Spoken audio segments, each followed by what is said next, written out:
Hello, welcome to week 2 in advanced pathophysiology. I hope you all had a good week and you're starting to get an idea of the flow for the course.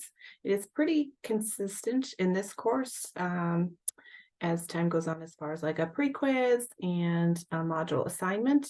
And again, the big assignment in this course is just the disease pathology paper. So I thought we could take a look at what we have coming up this week.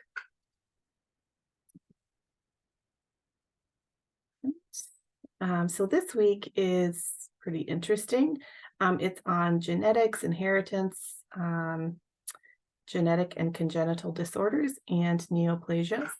So I always find genetics super interesting and how things are passed along and how they're not. And as time is going on, just in my time as a nurse midwife, genetic testing has just completely taken off. When I first started as midwife, we were lucky if we could tell you what fetal gender was at 20 weeks at their 20-week ultrasound. And now we have testing available as a blood test from mom, and I can tell you what the gender of your baby is at 6 weeks of gestation. So that is just mind-blowing to me. So genetics is always pretty interesting. So this week, we have a pre-quiz as usual. I did have a question. Oh, no, it was about the module assignments. I'll get to that in just a second. In Porth, we're going to read 4, 5, and 6, and then there's the associated PowerPoint slides if you like to look at those, or as you do your readings, or in addition to your readings.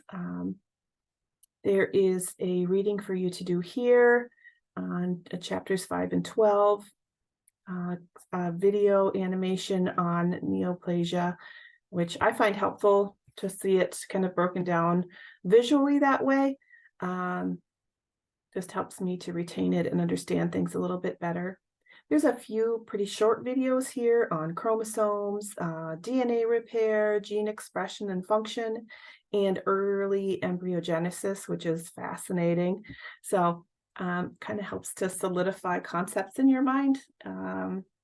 And then it's easier to teach to people too after you've seen it and kind of have had things broken down. So I think they're really super helpful. So you can take a look at those things. This week we're doing a case study presentation, and you can read the details of that. And there's different topics that are being discussed this week, and we're keeping the same groups that we had in week 1. So groups 1 and 2 will present on sickle cell disease. Groups 3 and 4 will report on neural tube defects. Groups 5 and 6 on small cell lung cancer. And group 7 will do breast cancer. So like I said, you're going to be in your same groups, and you're going to make a presentation. Screencastify is one. If you're having issues, don't hesitate to contact the IT help desk. They are super helpful and explain things really easily, and can often just log on and help you right there and then. So please reach out if you need assistance. I am not the one to give that. I'm often the one calling them too. So reach out, or maybe somebody in your group is really tech savvy and can help you get that going. So you're going to, the case studies are presented further down here, and you can look at those and read through the assignment for this week. And then one person is going to share your completed presentation in this sharing forum. This was just a spot. I know it has the word forum in it, so don't get confused, but this is just a placeholder for us to put under the presentation so that others can view it.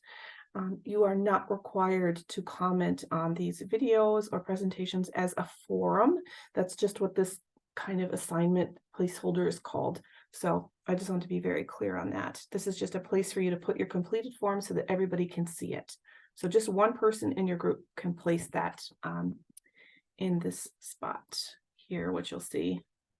Again, Moodle changed for everyone this year, so it looks a little different. If you're new to Moodle, it's no different, but to us who have used Moodle, it looks different a little bit this year. So we're having little growing pains, just like students are this year. So you can see the presentation activity is right here, and then one person can present the your group's final presentation here. And then by the end of the week, we'd like you to complete the case study viewing table. And there is a template right here that you can download and just fill out. It's pretty easy. What we want you to do is watch, you don't need to watch everybody's video, but I want you to watch, like if a group did, was it neural tube defects? You don't need to watch both presentations on neural tube defects, but just watch one of them at least. And complete the viewing table. There's columns or headings there that identify things that you need to do. What I'm looking for is things that will aid you in your practice in the future. So little tidbits or reminders that'll be like, oh yeah, I remember that neural tube defects are decreased by taking folic acid or whatever.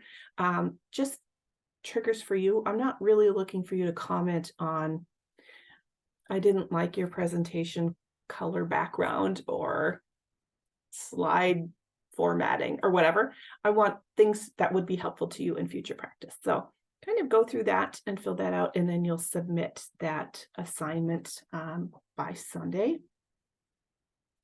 And then there is a Module 2 assignment.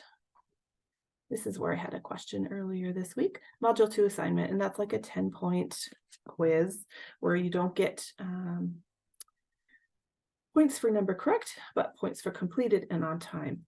In every one of these assignments, just because of the formatting and the way we have to label it, there's always going to be one that says this is a placeholder only. You do not need to comment or answer or do anything there.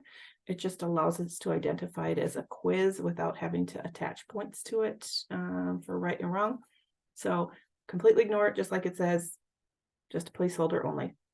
And then those are available for you to review once the quiz closes, not once you submit the quiz or complete it, but once it closes, which is usually the Monday of the next week. So just so if you want to go back and review maybe what the correct answers were and stuff, you can go back and do that. And looking ahead to the disease pathology paper, again, that's the big assignment in this course. In Module 3, there's a link about paper selection. I think I talked about this during the introduction right before the class opened. So you can take a look at that and pick a topic, one student per topic again. And then the paper will be broken down primarily into 3 sections: etiology and pathogenesis, which is due in Module 8, clinical manifestations in natural history, which is due in Module 10, and then prognosis, diagnosis, and treatment options due in Module 12. These will be graded with Turnitin criteria. And I think I mentioned in one of the other courses, if you're taking one of the other ones, I think it was in advanced health assessment, I talked about this today. Our Turnitin criteria now has the ability to, what we're really making sure is that you're not using any plagiarism or copying any work from someone else who's done it, even presented or submitted papers through Bethel. It will catch that.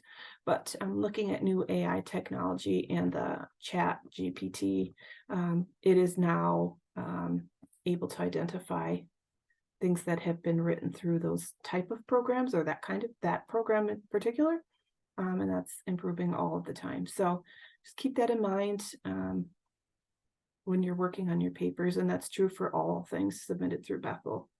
So those are the things coming up for this week in pathophysiology. I love to answer questions or help or hear your comments on things. If you have a general question, please submit that in the general discussion forum so that we can all benefit from that. And we don't, it's just more efficient for us as professors, so we don't have to, we're often getting the same question emailed to us, when if it was sent in the general discussion forum, then everybody could benefit from it. So don't hesitate to post questions there. That's what it's there for. I hope you have a fantastic week. And if you think of anything, please let me know.